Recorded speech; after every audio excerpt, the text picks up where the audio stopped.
The challenge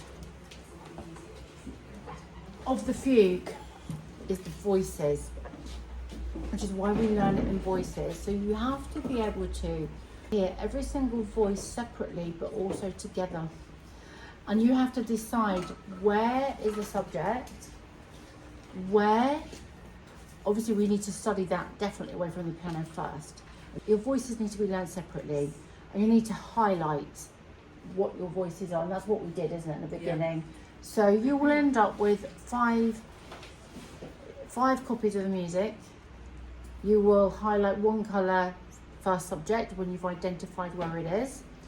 So actually, do you want to just show us where the first subject is? Just play this.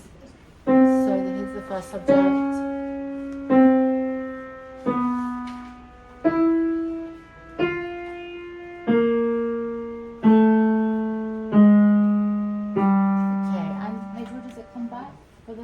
Next time.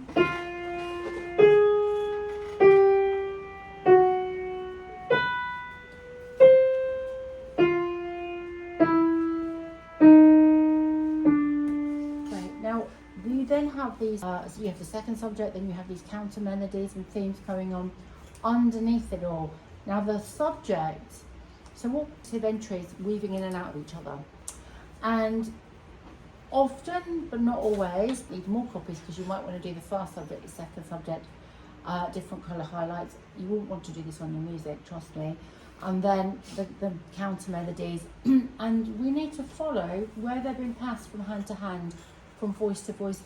Sometimes it's, the subject, can you find a place where the subject comes back in the bass? So we've had it in the alto, we've had it in the soprano-ish.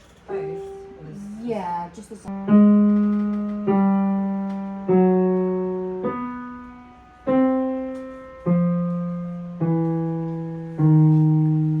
actually throughout, each time we hear this subject come in, we need to bring that above all the other voices. Then on another copy of your music, you're probably going to have everything. So you'll have loads of different highlighters. And so that when you then start to put it together, when you learn it together, you might do all the first subject, every entry. Then you might do all the soprano.